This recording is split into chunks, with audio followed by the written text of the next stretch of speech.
مرحبا، اللهم صل على محمد وآل محمد.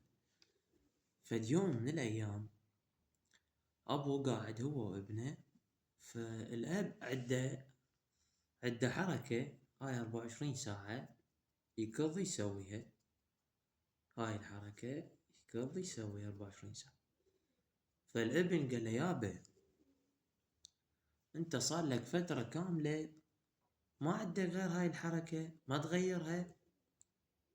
الأبو ثاني يوم قعد فغيرها بالعكس،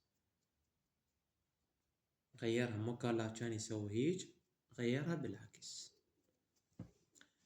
فردت أقوله رسالتي للشباب، رسالتي للبنات، مو معناتها إذا أنت دارس أو معناتها أنت قادر